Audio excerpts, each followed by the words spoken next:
What's going on, everybody? And welcome back to Vinny's Corner. I'm your host, Vinny. It's my boy, Cove. And this week, we've got a special guest, my guy, Showtime. So many of our followers from X would know him already. But Showtime, welcome to the show. How you doing today, Thanks brother? for having me. It's great to be on here. Long time coming. Yeah, 100%. So listen, guys, just to kind of like give you the breakdown on what we're thinking about this week as we jump into things. We've always got Cove's questions to kind of guide things, but we're around the midway point for the NBA. So we want to look at the NBA. We want to talk a little bit about basketball, what teams are doing what as we're heading into the All-Star break. And then let's just open it up. First things first.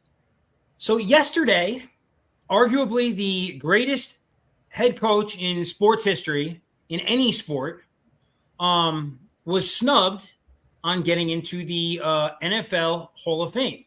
Obviously, we're speaking about Bill Belichick. I'm a Giants fan. I'm a New York guy. When I heard this, I was like, oh my goodness. No way. Like I was in shock. So let me ask, I know nobody here is a New England fan. So let's just get from okay, but we've actually got guys that are both AFC fans here.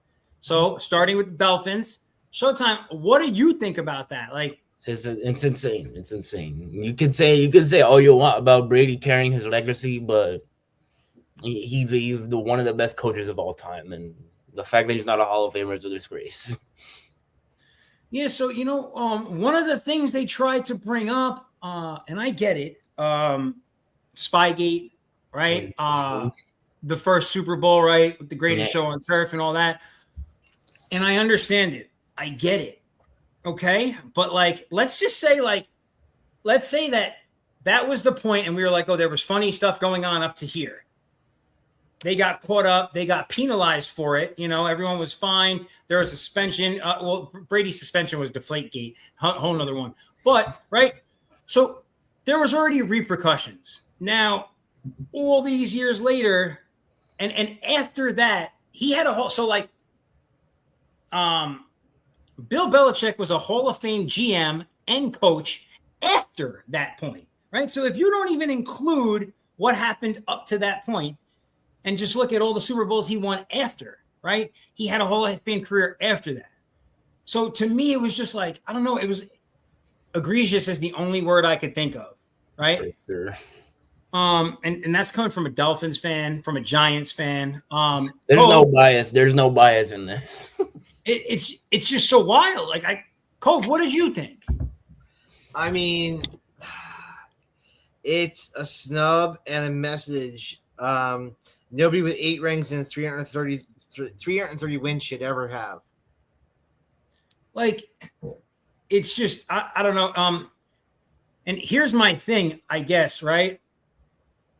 Do we now? I think people are just thinking I think at the end of their tenure, they had a rocky relationship. So I think some people are judging him on how he went out. And well, so here's the thing, right? And you guys let me know how you think about it. The media is who votes for this, right? Yeah. Bill Belichick was known to be adversarial and nasty with the media for the 20 years that he dominated the NFL. That could be part of it. So it has to be. It has to be at this point. But from a pure football standpoint, they're okay. I was listening to Jeff Saturday, right? Former center, one day probably Hall of Fame himself. He's been in all sorts of roles, but he was on the Players Association. But he was on the committee for the players' side that actually handled the whole situation with Spygate when that all happened. Yeah. And so he was explaining some of the stuff, and now he isn't right. He was a competitor of the Patriots as well, right? He was a Colt, and even he was like, "Yo, I don't care, bro. This is crazy." He was like, "I was on that committee." He was like, "I was a Colt. I played this team. This was my big adversary." He was like, "This is wild, completely ridiculous." It just doesn't make sense. What would the bar be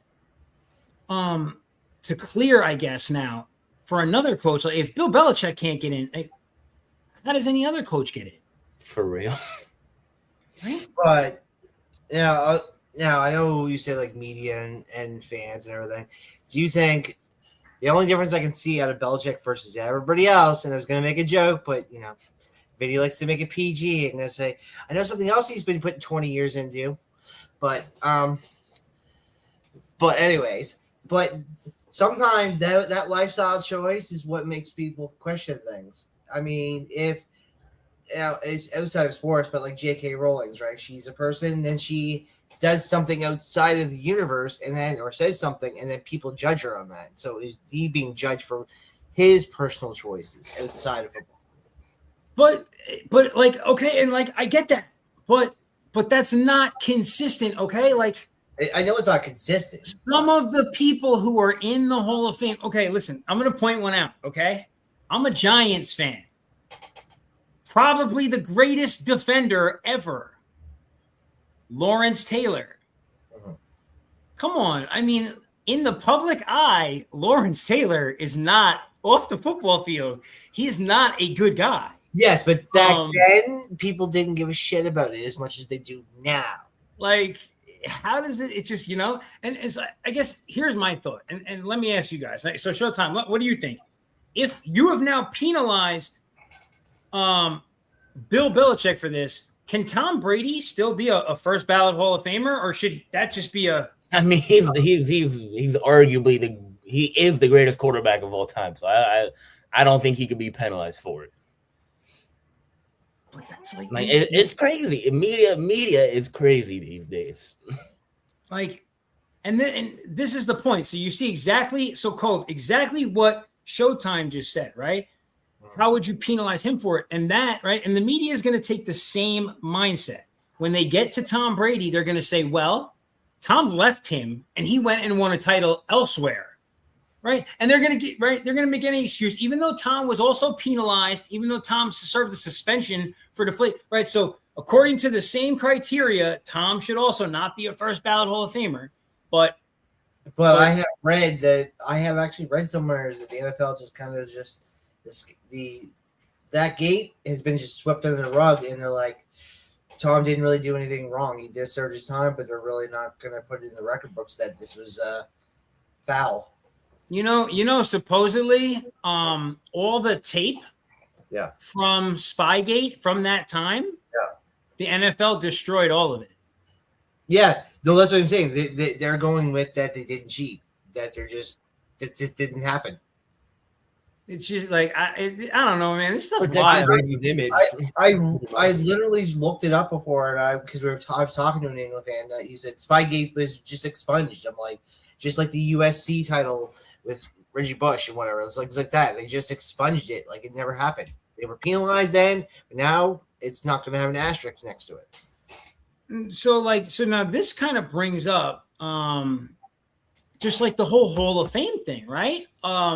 Because Carlos Beltran just got into the Major League Baseball Hall of Fame. Famously, he was the manager of the caught red-handed cheating Astros, right? Yeah. It's like, and so it's very hard, at least for me. I don't know how you guys feel. It's hard for me to take Hall of Fames serious at this point, because like incredibly difficult. There's so much politics involved, like exactly. Like Barry Bonds, a Hall of Famer. It just, I don't know. It doesn't make sense. But would that also be the reason why Belichick is because of the Spygate scandal? Like, he's a part of it. Like, do you think that 100%? Oh, 100% of the time, people didn't like him. Some people didn't feel like they were penalized enough, right? And you get these blowhards who have never had power in anything else in their life, right? And you get a guy who's been all powerful for all these years, and they're like, well, we can dictate something for him now, and like they lower the boom on him. But like from a football standpoint, there's no way it doesn't make the NFL look bad. Like, there's no way. It's a bad look. Yeah, bro. It's a crazy look. Like, those 10 people who voted against it, like those guys, they're diabolical. Like I don't, it's just terrible people. So now, Cove, I'm looking at these questions here. I'm curious about this, right? So why don't you just I'm gonna let you kind of take this over for the NBA stuff. But I just before we jump in, you touched on what if Belichick never coaches in the NFL again? Yeah. I feel like the ship has already sailed. What do you think, But- Showtime? He's done. He's not coming back. Yeah, No, I but think he's if over. he does, but I'm saying with this snub, he comes back in and does something, and then leaves again, and then goes, "Hey, I did come back, and I did have a good career. After I finished my career good, and maybe change your mind." But there's nothing like the guy. Okay, the guy you already touched on it first, right? He's an 8-time Super Bowl champion. He's been to 10 Super Bowls. Mm-hmm. He is a 2-time offensive coordinator or defensive coordinator, right? He's a coordinator for the Giants. He's also under Bill Parcells, right? Then he's a 6-time Super Bowl head coach. It just 332 wins. There's nothing he can do to improve his legacy. If he's not worthy, then basically the only coach that is worthy is Don Shula. Mm-hmm. If Bill Belichick's not worthy, no other coach is worthy after him. Yeah. I don't, it just doesn't make sense. I don't know. Maybe not they're not worthy, but they're not first ballot Hall of Famers, which is like, the big slap in the face in the in the NFL. Mm-hmm. So I don't know. I wanted to touch on that because to me, this whole Bill Belichick thing was, and again, like I'm a Giants fan. I'm from New York. Like, F everything in that direction. But that's just crazy. I'm also a fan of the sport, and I know what's supposed to be and what and what shouldn't. All right, so tonight's about basketball. I got my Knicks shirt on, even though we're third place in the East and we shouldn't be. I'm going to turn it over to my guy Cove so he can start asking us, the basketball fans, some questions. Rock and roll. So first, there's like Caleb's like, should Giannis go? But we're going to touch on that one in a minute because I have questions about that. So the first one has ESPN Power Rankings says the Thunder are the team to beat. Are the Oklahoma City Thunder actually built for a deep playoff run, or are they setting up another great regular season early exit story? Showtime? So that's a very, very interesting question. Like they started the season off really well, and they kind of tapered off. I think it's all about how they end the season into the playoffs and how healthy they can be in the playoffs. Because they've had a ton of injuries, so it's really depending on that, I think. Here's what I will say. The team is constructed exactly the same as last year. So we know it's constructed for a deep playoff run. That being said, first thing that Showtime touched on, injuries play a big role. That's not the only thing, though. The number 2 team in the West appears to have their number. Yeah, that is the issue. If they run into San Antonio at the wrong time in the playoffs, they might have an early exit. Right? But they're 3-1 against the Spurs? Yeah, no. 3-1. This season they're 3-1? Yeah, 3-1. Yeah, 3-1. The Spurs have won 3 times. Yeah, 3 in a row. Yeah, the Spurs are 3-1 against OKC. OKC is 1-3 against the Spurs. Yeah. Okay, just so we're all on the same page. Yeah.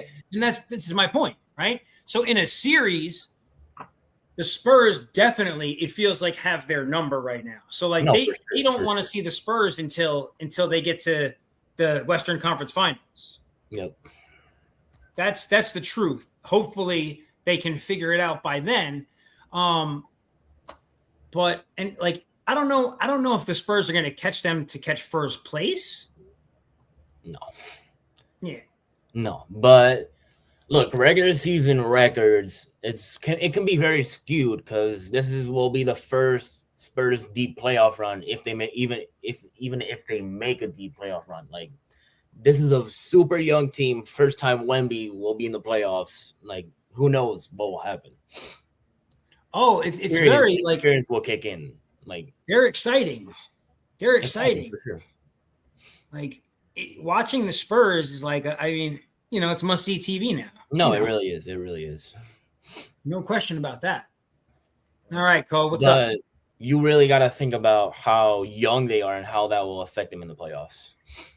Well, right. So the average age on their team is like what, 24, 25? Yeah. They're one of the younger teams in the league. Here's what I would say. We now know obviously a younger team can win. No, you can't. But them making a deep playoff run this season, like I expect them to make the playoffs. Right. But them making it to like a conference finals this season, to me, feels like it's about 2 years ahead of schedule. Yeah, for sure. Right? No one expected them to make this type of leap this year. They're so good. I really don't think so. They're so good. I can't believe exactly what like the OKC model that we just witnessed, right? And how they moved away from that big three and moved into like really developing a basketball team. Yeah. San Antonio followed suit and did the exact same thing. And so now you've got powerhouse rivals in the West, like both properly built. Awesome. It's kind of scary. Awesome. What we got, Cole? So, who's the real threat in the West, though? Is it Denver, Lakers, or somebody else under the radar? No, I wouldn't say Lakers right now. I would not. The Lakers are a mess. They're a complete mess. Oh, I know, but I'm just using teams. Like, who do you think is the real threat of the West? Well, it has to be San Antonio, right? But here's okay. You know what? Actually, here's the real threat is Houston.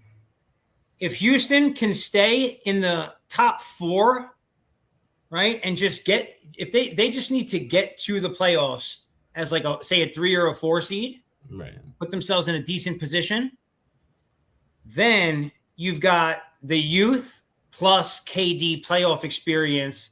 They could be real dangerous that time of year for sure. That's true. Me personally, I think Denver, they're hanging in there without Jokic, and they have one of the better teams that Jokic has ever had, really. Yeah. And they've been dealing with the injury bug and just hanging in there. Like that shows their depth.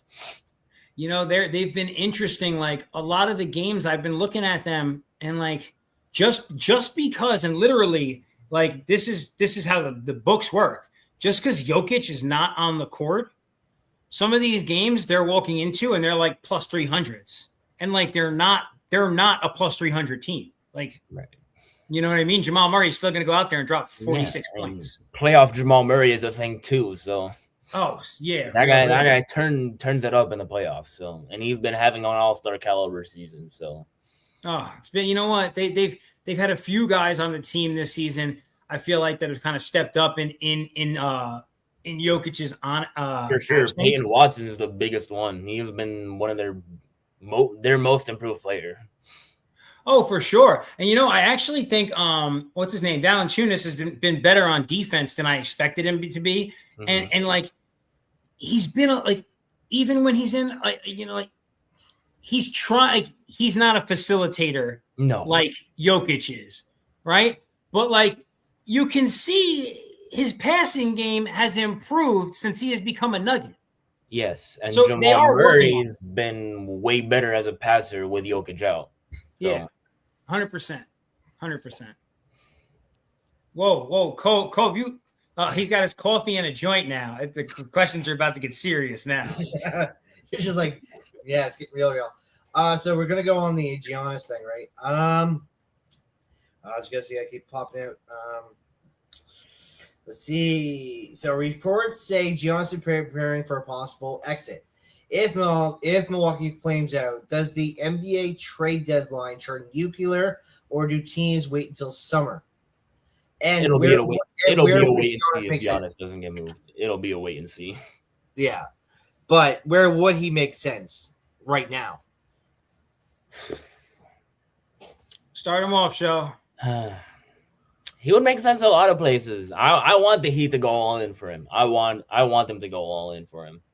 But it's a question if they finally pull the trigger. And This is the question with Pat Riley. He's been waiting for this opportunity to make a big move, and this is the opportunity. It's just a matter if he pulls the trigger. He has the assets. He has the assets. Okay, so you actually just answered my question. I was gonna say, what would the package look like? So we'd be looking at an asset package. It would start off with Tyler Hero because of contracts. Jaime Jaquez, Kalel Ware, Jovic, like they would have to find a way to match salaries, but they have the young guys that can intrigue the Bucks. And Giannis has said he would be open to being here. So I think I feel like Giannis should stay in the East. Like at this point in his career, I don't know what moving into the West would. No, it does nothing for him. It only makes his path harder. You know what I'm saying? If it was a financial decision, I get it, but I wouldn't see. There's no universe I see him going to like a Los Angeles. No. I'm a Knicks fan, so now, Coach, we were talking about the Knicks, Showtime and I before you came on, when the show got started. Yeah.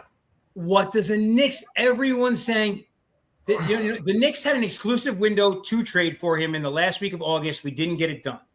Giannis has expressed interest in New York. The Knicks, where we should be in first place, right? That's the attitude. This season was supposed to be our season. We are a third place team under Mike Brown at the moment, which is not an acceptable. Like, it's not. We shouldn't. A Tatumless Celtics should not be ahead of us. Yeah. Right? Well, no. Knicks fan knows if they keep shouting loud enough, like we want Boston, he's just gonna end up in Indy. Well, and so like now here's the thing. What makes sense from New York? I have it for realistic trade, and you're gonna go, wow, like it sounds like a package, but we got Cat or OG. No, they're gonna want both. No, Cat. It would be Cat or OG, paired with Bartlett or Grimes, with 3 first-rounders and a first protected from a first from another team. I think that's what would take it. Okay, if let's just say, okay. I'm gonna I gotta look at my team roster now. Now, so now that we're here, like Houston, right? Seguin, Smith Jr., Thompson, and 2 to 3 first rounds would make sense to trade for Giannis. So realistically, what? Okay, this is what they would want. They would want Cat. They would probably also want OG. Unfortunately, that's where the issue comes. Giving up both of them, that's a lot. Cat or OG and another player like, let's just say Bartlett or Grimes. If you're not going to get Cat. No, this is who we would want. This is what the trade. If it wasn't both of them, it would be McBride, Cat.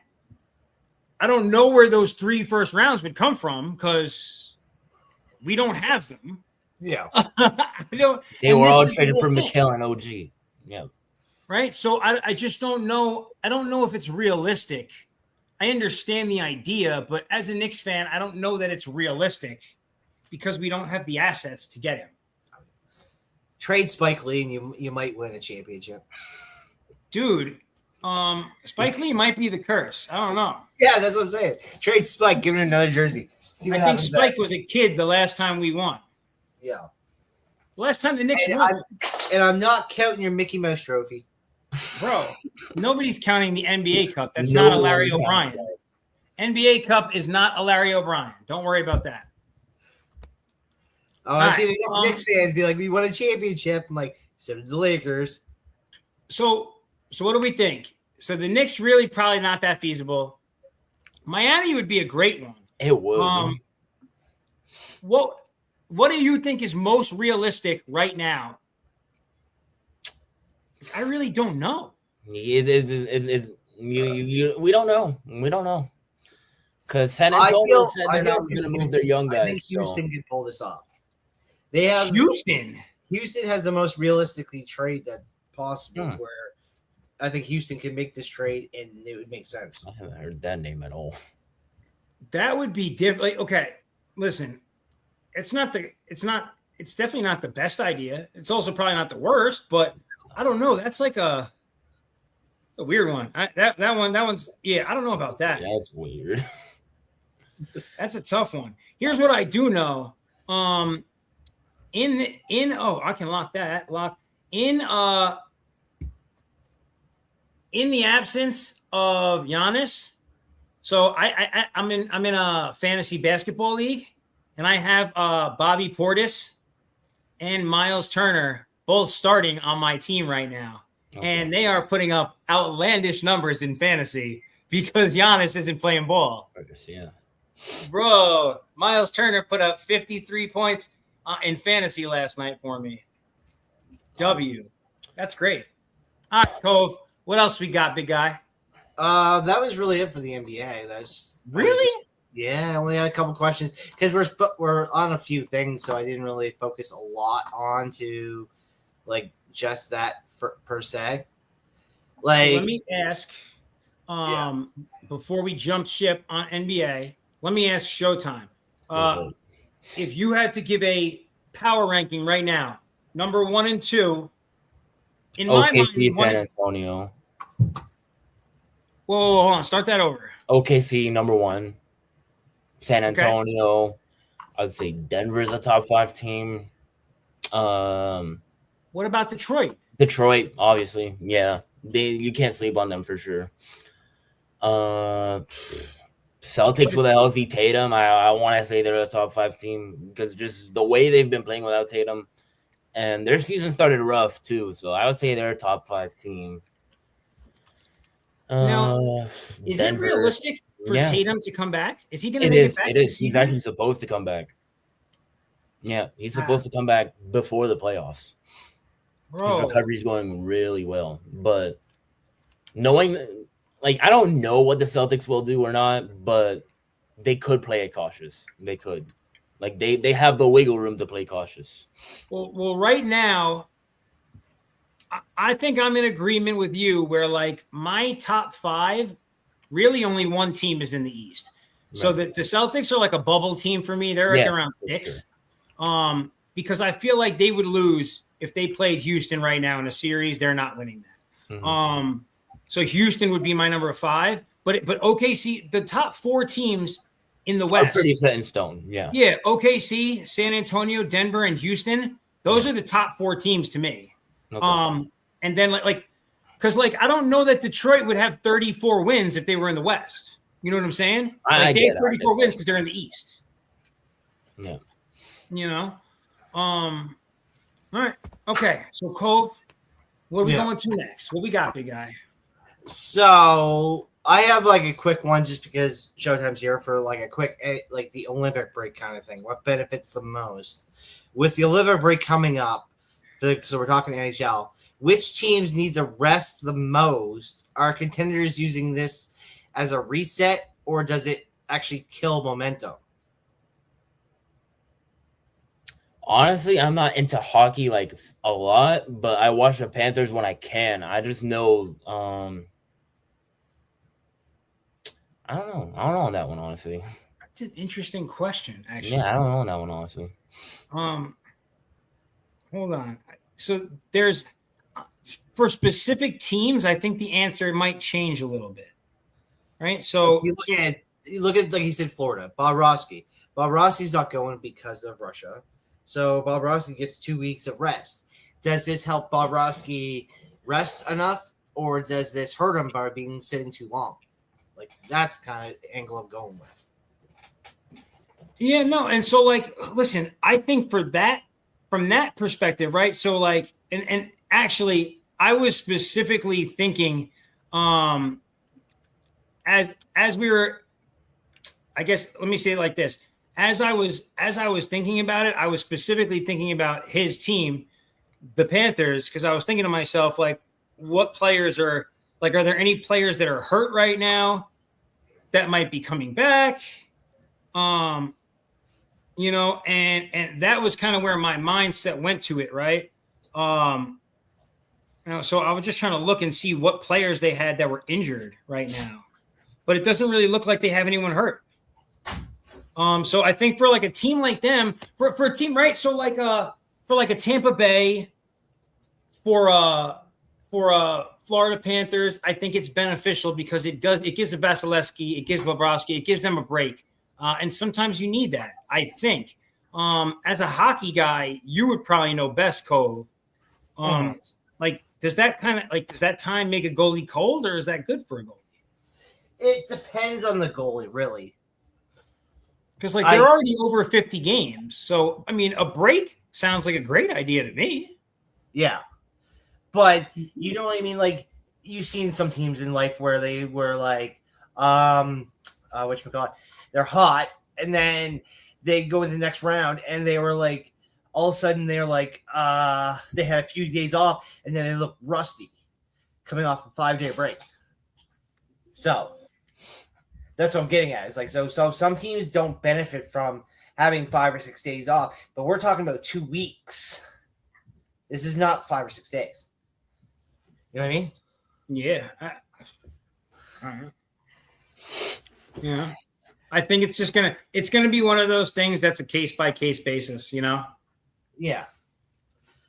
So I mean, yeah. So I find some people love rest at family time, but some people really do not like the time off. Now, what I find like a lot of teams have done lately is they do light practices or whatever, or just to keep the tempo going until they come back. Oh, okay. You see that in the World Series, like because the Jays had so long to play before they played in the World Series, they just did 1 hour practices every day instead of like full team practices. They would do partial practices. So they would just do that. I'm sorry. I had kind of skipped ahead, so you were still talking about the Olympics. Yeah. But my eyes were drawn to the word Islanders. Yeah, I know. We're going to get there. Yeah. So the odd time we'll talk with the Islanders. Well, I mean, listen, dude. So the hook on this is, does the Olympic break help aging contenders more than younger, faster teams? Because when they've had, this is the debate they've had about having NHL there. They find a lot of these young kids, they have hot, like the first period, they're fucking up here. By the third period, it becomes like just like a soccer match where it's a 0-0 game because they got no energy left. But they found the veterans, they'll go from minute 1 right to minute 20 because they get an average of 20 minutes on ice time. You find that they go longer, they go harder because they've been doing this game for a lot longer. So that's why they say like an aging team is better than a youthful team. You get two different aspects. The young team will come in fast. If they win 5-0, it's because they scored their first 5 goals in the first period.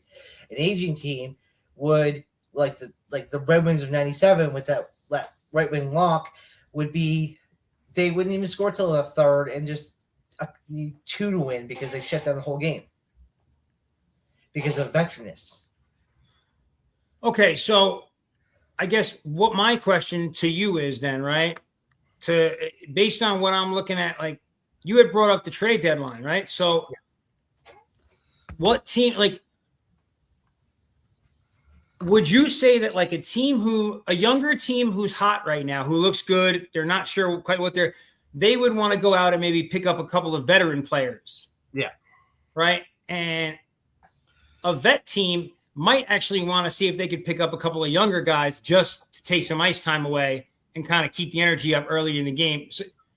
Because I feel you need the mix, right? The reason those vets can have that pace all game is because the younger guys can put in a crazy amount of, a younger guy could put 35 minutes on the, like they could put a longer time on the ice because they're a younger guy, right? So but I don't know. I don't really know too much about that. Yeah, so like I said, I've seen the pros and cons against having young guys versus old guys versus vets versus, I mean, a young guy could still be a veteran because he'd be 3 years in. He's still a young guy, but he's still a veteran of the game. So it's like it's hard to find the middle ground in this. But if you look at Team USA, the Team Canada, look who's on the roster, and you'll see that it's more aging veterans than youth. I mean, okay. So it means like, is this more like a popularity contest? Like, does McDavid score 4 goals and 10 assists by now, and then still get to go because he's a veteran? Veteran's just a better player at this point. Yeah. On average, right? But he could probably have a horrible season and still get there regardless. But is that really what's happening? I mean, not on Team America, the veterans that are on there don't seem to be veterans that are not good. Yeah. So I don't know if on Team Canada. That's why I'm saying they're going for the veterans that are doing well, and also on top of that are a name, because you monopolize it. This is the one way I've looked at the NHL going in there. It's the way to monopolize, because how can we sell more jerseys? Well, now I need a McDavid. I need a McDavid or a Matthews jersey of Team USA and Team Canada because they're new and they got their names on it. And if it's somebody that's just a regular kid that's just been playing and hasn't been in the NHL yet, less likely to sell that jersey. Well, but they're also like, how many like? It's a business first, team last. Every sport is operating like that. Here's my point. I think you're wrong, because I just don't think you're saying it's team last, but that's bullshit, because those veteran players are just better. They're the better players. It's not like there's a younger team. Canada couldn't put together a team that was younger that's just going to beat their veteran team through a whole series. And that's why they're putting it. The veterans have the experience of playing in Stanley Cups and playing in tournaments. They're using them for a reason. Not like the younger players may have more talent, but they're not. For Team Canada, Macklin Celebrini has only been invited, but not officially set in the lineup. And look what Celebrini's doing. But what's he doing? Who's ahead of him? Oh, I know what he's doing for San Jose. There's only 3 guys. There's only 4 guys that are doing better than him. That's it. Okay, but he wasn't brought in because he's doing well. He's because they were talking about Team Canada. They were talking about the World Juniors, and they brought up Celebrini's name. So, I guess we'll bring him in. So the media kind of pushed him in there. But Team Canada was never going to put him in there, because usually this team is built in the summertime, and they slowly practice right up until February. So adding this guy this late is only because of how well he's doing. So Celebrini wasn't doing as good as he's doing, he would have never got the invite. But of course not. And they're not talking about they're not talking about how many points he got. They're talking about his skill level. Because they don't. What else? Think about what you're saying. He doesn't have enough year. He's 19. Yeah. Of course, they're only talking about his skill level. He's got half a season. He doesn't have anything else to show. He's 19. All they can do is say, "Look, this kid looks like he's awesome. We're adding him to the team because he looks awesome." It's not like they can turn around and look at like a McKinnon or a McDavid. Totally different. These guys have pedigree. They've played in world competitions for years. The only reason why it looks like that now is just because we haven't had the NHL for a few years back in the Olympics. So if we had this 4 years ago, it would have been different. What would be different? I don't understand. I'm just trying to. You're saying they added him because of his skill level. Yeah, that's why. Of course. But he had to prove himself. It's just very uncommon for a player to be added to the roster for a national team this late, unless he was doing something. Like, what I'm saying is his skill level is proving why he should be there. It shouldn't matter because of how many points he has now or what he's doing now. He should have been selected a long time ago if they thought his skill level mattered. They're saying skill level, but they're basing it on what he's doing. If he has a 20-point season like Connor Bedard wouldn't gets a snub. But look, Connor Bedard, he's doubled his numbers since last season, but he's still not getting involved. Okay, so the young guys, not all the young guys. I'm trying to understand, like, what I'm just going to be very clear because I don't understand. What is your point? What are we saying? My point is if this was a tournament to have the best of the best, you have the best of the best play. But it's so who's not? Who's not the best? This is what I'm like. This is what I'm trying to understand. Team USA, our team is as far as I'm concerned, Team USA is the best Team USA we can put forward. What is your issue? Do you not feel not every team has looked at it that way? You look how Sweden is built, how Finland is built, how Canada is built. They're not built the same. They want to be different, but they're not saying, okay, let's get the best 30 guys that we think you will play. Like we'll go 1970 since you want to bring up a Team USA that was amazing. No. Hold on. Whoa. Wait, why do we care about 1970s? Let's talk about 2026. No. It's the logic behind it. You want to know? Hold on. No. 2026. Why do you care if another team does not put their best players forward? Who cares? Team Canada is your team, right? Yes. Yeah. Okay. Are you happy with Team Canada? Not fully. Why? I think there's a few snubs. Oh, who's been snubbed? I'll say Skinner. Skinner has earned his right to be a backup. What are you? What? He went from Edmonton. Yes, Skinner got some back-to-back Stanley Cups. No one else has in the Western Conference the last 2 seasons, and he's not being limited. Who are the goalies on Team Canada? I don't think they have officially said which ones are 100% going to be in there, but Skinner is not involved. Yes, they have. Hold on. No. I mean, I don't think they officially said. The goalies are Darcy Kumper, Logan Thompson, and Jordan Binnington. Yeah. Those are the goalies. Jordan Binnington is the goalie because Jordan won the 4 fucking nations for them last year. That's why he's the goalie. We know that. Yeah. Logan Thompson. He won silver for them at the 2022 World Cup, right? And he won the Stanley Cup with the Golden Knights in 2023. Yeah. That's better than so now let's see. Hold on. We've got Kumper, Stanley Cup with the Avs in 2022. And he won the Worlds in 2021. All better than Skinner. What do you mean? All better than Skinner because they didn't evaluate Skinner. Skinner went from Edmonton now and went to Pittsburgh. He's 7-1 since he's going over to Pittsburgh. He's got a better team and he's playing way better. So what I'm saying is put Skinner with this team. Skinner will show you that he can win. And that's your opinion, but that's not a snub, right? That's not a snub. Well, he wasn't even considered. They have 3 Stanley. They have the guy who won their last world competition is the starter. And then they have 2 Stanley Cup winning goalies in the last 4 seasons that are backing him up. That's not a snub. Come on. You're crazy. Yeah, it's because you don't think Skinner should be Team Canada. That's why. Well, listen, I'm not saying he shouldn't be Team Canada, but if you're saying he's playing really well, so like you literally just gave the argument that he went to 2 Stanley Cups, which he lost both of, and the argument is that they lost them partially because of Skinner. According to most people, right? And the other goalies are all Stanley Cup champions. Okay. What about your side with Hellebuck, Ottinger, and Swayman? Are you happy with that, or would you like somebody else? No, I'm absolutely happy with that. Ottinger and Hellebuck are supposed to be our starting 2 guys. Period.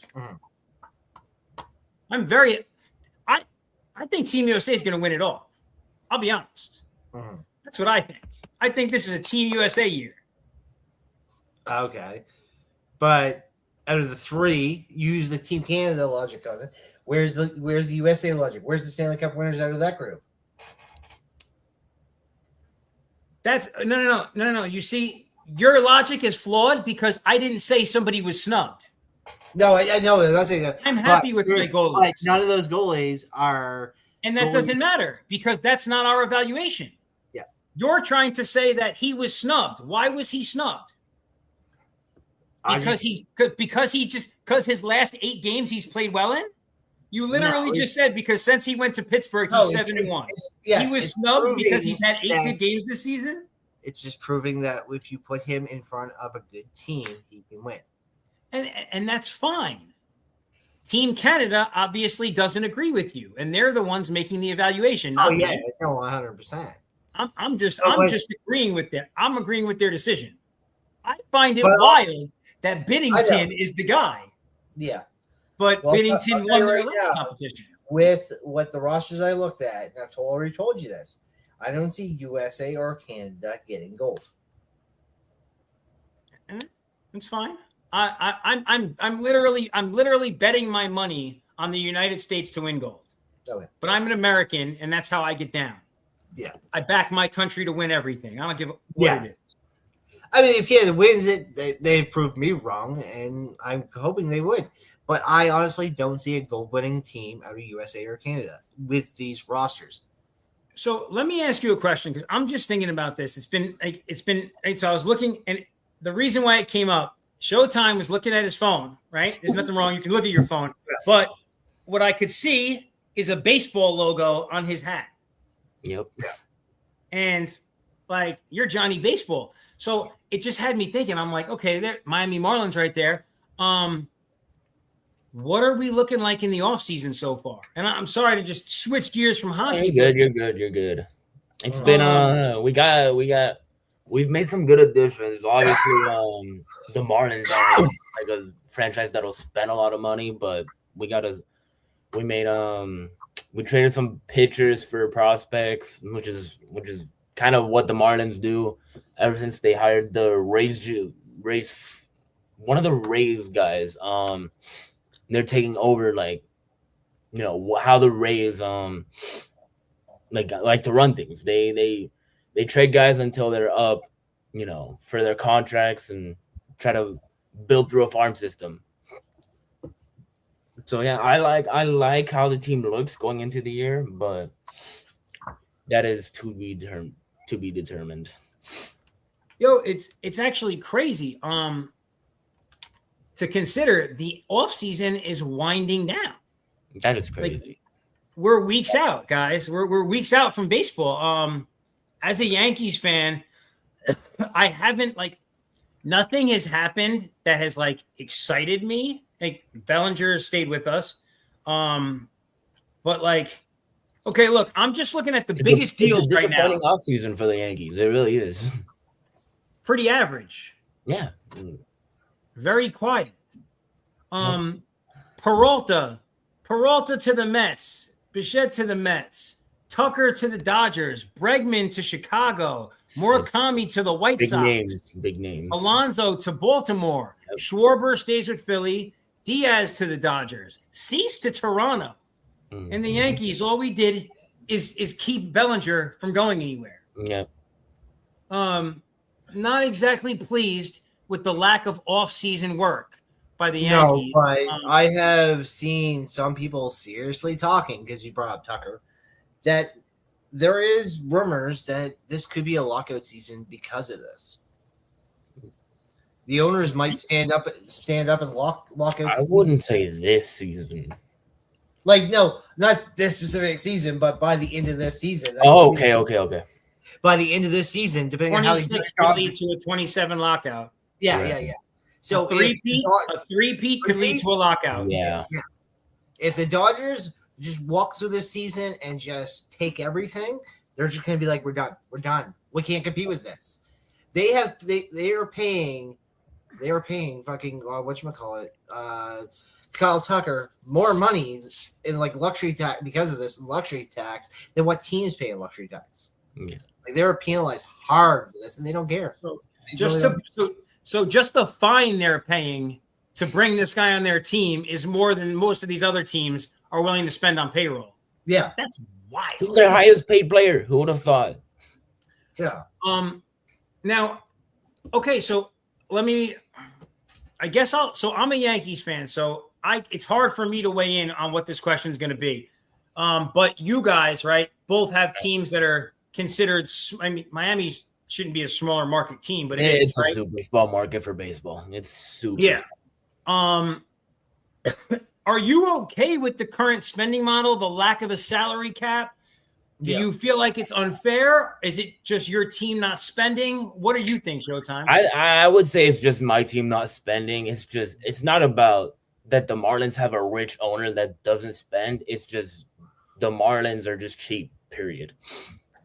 But about the whole salary cap thing, look, what I think about it is a lot of teams that just have rich owners that just don't spend as much as they should. Well, and so that's my whole that's my issue. Like, Like and a when people salary talk cap about is it, not gonna fix that. like if teams don't want to spend, they're not gonna spend. like the ownership, the whether it's a family or a group, say that owns like the Milwaukee Brewers, the number behind that is still hundreds of millions, if not billions of dollars, right? Which tells me that you are just opting to not, like, you see how your business is profitable and you're fine with that. You're not looking to invest more of that money exactly to take on a smaller profit to become a winning franchise. So I just looked it up just to see for the 2025 season, not the 2026 season, right? Because we haven't got there yet, because you have to wait till the fiscal year to figure out how much they paid over. But for the 2025 season, the Los Angeles Dodgers have paid $169.4 million in luxury tax. Their CBT payroll was estimated about $417 million. And that triggers penalties up to 110% tax on dollars over the top tier. And so the Dodgers tax alone, entire pay was the payroll for 12 teams alone in the league. They paid more in luxury tax than 12 teams paid on their payroll. Okay, and so literally, right? The Cleveland Guardians spend about $100 million a year on payroll. The Chicago White Sox spend about $80 million. The Rays spend about $80. The Athletics spend about $47. The Miami Marlins spent about $47 on payroll. That's it. Yeah. So 12 teams equal one payroll. So how could these 12 teams ever compete with a team that spends more money on one player? Well, and so it's kind of a tricky thing, right? Because, right, when you use the small market logic, well, technically there's just not as many people here to be fans of this team, right? But if you invest in the team and they become the winningest, most dominant team, the after effect of that is always fans from everywhere in the world, right? So it's like a chicken and egg kind of thing, it feels like. Like a lot of these owners don't want to put the extra money in to build that winning culture, but like if you do that, the fans will come. And if the fans come, so will the revenue, right? So it's like it's very tricky, the way that this works. I get it, but it's hard for me to feel sorry when, just like Showtime said, some rich guy just doesn't want to spend the money to compete. I mean, you could look up how many billion-dollar owners there are that just barely spend on payroll. They care about revenue, and that's it. Yeah, I mean, listen, you see it all the time. You see it all the time in sports, and these are businesses. I get it, but yeah, I don't know, man. For me, I don't know. So now I guess, like, for you guys, what move this offseason of like the big deals, like what was the move for you? Like, what do you guys think is like the biggest move this season? It was a bunch of minor league prospects that we got. Like, we traded one of our better starters, I would say. Ryan Weathers went to the Yankees for like 3 prospects. And then Edward Cabrera went to the Cubs for their top outfield prospect, Owen Casey. So we're just trying to, we had a good rotation, but we were trying to get more hitting so that we could be a better offense next year. And we signed the Rays' former closer, Pete Fairbanks, which was, a good move, but it's like, does it really move the needle? Like, I don't know. I feel like that's always the question, right? Does this actually move the needle?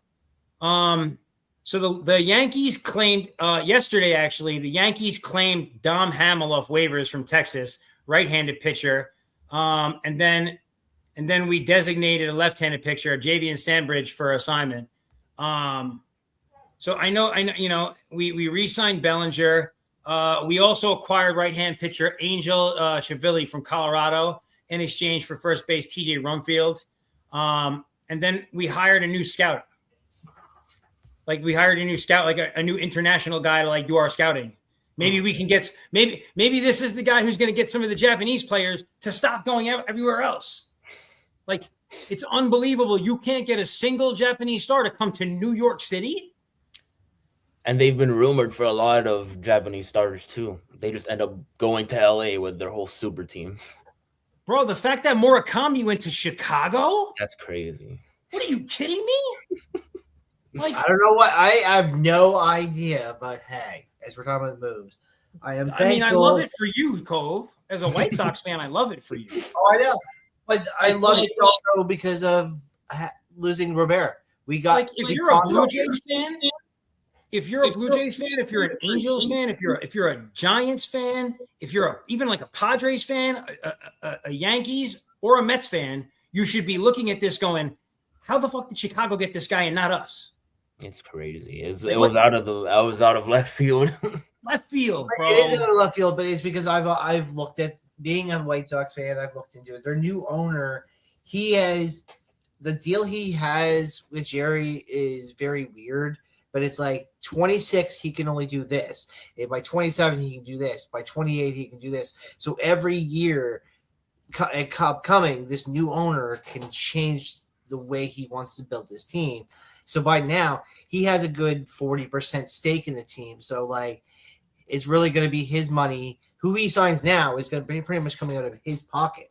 So he's guaranteeing money that he has to players. So I can see a culture being changed in Chicago where players will go because he's willing to spend. Yeah, it's like he got rid of our cancer as Robert. Robert came in hot and then flaked right off, but he just had that attitude and that flair that for the last few seasons we were paying him $20 million a season. He was doing jack shit for us. I would take anybody else over Robert. And I was talking about last year. We were talking about Robert being traded. I'm like, yeah, get rid of him. Like a lot of the guys that have gone, I love them as a White Sox, but I think they've done better in another organization.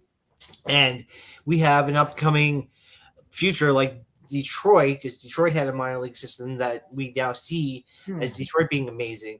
Chicago had the second best, but now they are the best. Like the Birmingham team, that team coming up, all of those players are arguably within the top 25 of MLB rankings. They're just in the AA right now. But once these guys get up to AAA and stuff like this, you're going to see at least five guys on that roster going to be within the top 10 or 20 of upcoming players. Did you guys see? Did you see? This might be. I'm guessing this might be because of a pitching move also. But Seattle acquired Johnny Pareda from Minnesota. I guess he'll be the backup catcher. For cash consideration specifically too. That has to be for a backup catcher for sure. Yeah. I'm assuming that they're bringing in a specific pitcher that he might be better for as opposed to Cal Riley. I've coached baseball in the upper leagues or whatever, and you always do have that guy. It's your battery. You got to find a certain battery. You have three pitchers that will work great with one catcher, and then your back two work better with a better catcher. So you need that one guy that works better. He might catch lefties better. He might catch a curveball better. He might catch this better. So you always need a two-tandem system, just like in hockey, for back catching to goaltending. It's interesting. Yo, bro, it's crazy actually. Like if you're just like bored, and you probably do this shit too. If you guys are ever bored, just go to the MLB tab in ESPN and click on transactions. Yeah. Well, it's in the off season. Oh my God. Every day there are so many transactions. Yeah, there's just they'll trade for this guy to move him here and then move this guy here. It's all we've talked about it before in the level. It's analytics. And that's why. So like seeing this Johnny Pareda move, has me, and that's why I said the pitcher thing. So now over the next week, I'm going to be checking the transactions every day to see if Seattle picks up another pitcher. Yeah. That's what because this is I'm like, this was a preemptive move. They did this because they're looking at someone specific. That's what I was thinking. Right? Oh, yeah. It's always, you look at how many moves there are in an offseason, we might hear from one team's 10 major moves, but in the end, there's like 75 moves. It's hectic. It's really hectic. This is why they say, what do these guys do in the offseason? It's this shit. All of these contracts and moving and figuring out who's going to go where, blah, blah, blah. And there's a whole thing with it, too. Like, for any professional athlete, it's like you go in, you sit down, you fucking talk to them. They're like, okay, now you got to move are you going to move your city? Like, are you going to move your family? Are you going to move your whatever? There's a whole system that goes within this that nobody talks about. That's insane. Well, in a lot of these sports, what happens is a lot of these teams have specific agents and stuff they deal with. For real estate and everything. So go talk to Mitch. Go talk to Mitch. He'll get your housing arrangements. He'll get you a place set up. Yeah, exactly. Yeah. So they got to have a guy for everything. You walk in and you got 7 meetings that day with different freaking people to arrange your life. Which is crazy because we haven't really talked about it, but I think one other time live, I think we really need to talk about the NIL and how it's ruining NFL. Yo, so this is definitely a bigger conversation. Yeah. That's really a whole episode. Just talking about that. I agree. That should be a whole episode and we got to have 2 or 3 more people on here. There's somebody who's really into college who I'm thinking of now. I'm going to DM him after the show and ask him if he wants to join. Yeah. That being said, Showtime, you made a specific when he said that your face was very specific. You had a reaction. Yeah, because NIL is a big thing in college football. I can say it from my experience. I haven't been in college football for long, but with the U on the rise, I'm kind of starting to get into it more. And I'm just learning NIL, transfer portal is huge. Everything. The U's got a new quarterback coming. Yeah, Mensa, and we got Duke's wide receiver 1 too, Cooper. Yeah, bro. The U is on the rise. I'm so ready for the U to be chanced again. Yeah, I love. So that's what I mean. The NIL changes who's good every day. It does. Money speaks. But what I was going about was the amount of money. Kids who are 18 years old getting $21 million just to go play football, and then going, screw the NFL. I want to play. So it's now getting to the argument where Old Miss, he can't start for a 6th season because of the technicality. Because he's just trying to monopolize on NIL deals. You're talking about Chambliss. Yeah. And that's a very so they appealed that too. It was denied actually. Yeah. It already went through. But that's why it's very interesting. There's an argument on both sides. The kid's chasing an NIL deal. He's not. I don't know that. I'm not against the young guys getting paid. I just think that if it's going to happen, right? Okay, so right now, a guy will sign a contract and then he'll just renege on it and jump in the portal 6 months later, right? They need to bring in real officiating on this. This is now the NIL has made NCAA college football a professional league. They are paid for their work. It's professional now. Okay. And it needs to be treated as such. These contracts need to be treated as such. You can't just, in the real world, everywhere else, you cannot just sign contracts and renege on them, and there are no repercussions. Yeah. That's not how life works. Now, answer this one thing. So say if one kid, we'll just say it's this random kid, he goes into one college, and he transfers every year, right? Over 4 years, plays in 4 different systems. Where do you consider that kid to be graduating from? More he played the last year. Yeah, most likely. Really. But how do you get the same? I'm saying at a collegiate level, education. How do you consider that to be him getting a degree in where he's going to school for? Because he's so they're colleges. These kids are no longer prioritizing education. Yeah. What they're doing is they're saying, how long is my eligibility period? Yeah. And how can I maximize the revenue I generate during that period? Yeah. Fuck school. That's what they're thinking. Yeah. And I don't know that that's the right attitude, but I also understand the attitude because, like in America, at least, Cove, right? Going to university can put you in the kind of debt that you never get out of. Right. And so, no, I get that. But I'm saying on a collegiate level, is there anything you can take in a U.S. college? Because I'm Canadian, so I wouldn't know this. Is there anything in that level that you can take for 1 year that you can graduate from at any of these schools? No, this is what happens. What you're able to do is so across the United States, the way programs work is they have equivalency. So like each university has their version of the same course. So you can take these courses at this school and then transfer the credits to your next location. Okay. So by the time you get to school 4, you have the credits built up for 4 years of university. You're just doing it any and everywhere. You have no continuity. That's no what I mean. continuity. I don't have education level on the U.S. education and how they transfer everything. You are college graduates, so it's like that's why I have to ask you how it works. And so Showtime is in university now. He goes to a big university here in America. I graduated from one, and it's different. But we really got to talk about the education. Like these kids throwing away their education for $1 amount that might not matter. Well, and right. So this is the thing, though, right? Okay.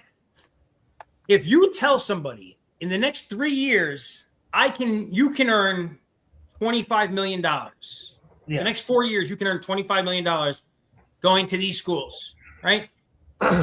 If they're young enough at that age, they should have no debt, right? So they should be able to get that money, and that money should be able to become an investment and go away. So they're thinking like, I can get myself set for life by the time I'm 20 years old if I make these moves. Yeah. Forget my education for a second. If I'm set for life, once I have the money and I'm okay, then I can go back and learn what I need to. That's what they're thinking. And I get it. Yeah. Maximize what you can. Okay. If they learn it, though. If they learn it. Yeah. And, it's all about prioritizing what you find important as an individual at that point. You might give one 18-year-old $20 million and he blows it off in one season, but you get another guy $20 million and he invests it into a business later on. Look, Daniel Jones, he went to Duke University. Duke is a very hard school. So Danny was in school for finance. Daniel Jones took like a smaller amount of money, and like when he initially signed to get into the NFL, he took that, invested it, and turned that into it's like worth 5-10 times. Basically, he was smart enough guy where he took like $5 million and turned it into $20 million, right? Like that in like 2 or 3 years. That's what you're hoping, right? That you can get a guy to be smart enough to get his education, to know how to use that money to set himself up for the long term. Because maybe hear these athletes, and it's maybe like there are like guys on the team, like you said with the pros. Maybe there's guys on these college teams that they have an advisor. They go, okay, put it here, and they're listening. So maybe they are like doing it well with money, but we just don't know. Listen, it's about that time of day, so we're going to be shutting it down here any minute anyway. But let's do this. Let's do another episode here in a couple of weeks. We'll have Showtime on. I'll reach out to a couple other people, and let's do like a full NIL episode and like break this down and kind of like just like we'll dive into it, because I feel like there's a lot of pros and cons, and like 100%. We can do a whole show about it though. I'm into that for sure. Awesome. Showtime, would you be interested in hopping on for another show? For sure. I'll be there. Look at that. We just locked up another guy for another show. Great, thanks. All right. That's all we got here tonight on Vinny's Corner. I appreciate everybody who's chimed in tonight. My man Cove here has a show going on tomorrow night. Cove, let him know what you got. Yeah, we'll be tomorrow night. Vinny does come by. He's just busy at the moment. Thomas might be by. We got drama. So we'll just touch more on NHL and other sports that what's going on and whatnot. So Cove's page is at, what is it, HQ Cove? Like, what is your at now? It's Cove's World HQ. Cove's World at Cove's World HQ. Check at Cove's World HQ. You'll be able to see it there, and you can find the link to his YouTube account where it'll be streaming live. All right, that's all we got for you. Both socials are the same. Cove's World HQ is YouTube and it's on there you go. I mean, that's kind of smart, right? Yeah. All right, guys. I appreciate everybody coming in tonight, and thank you guys for stopping by Vinny's Corner. We'll see you next week. Boom and end stream.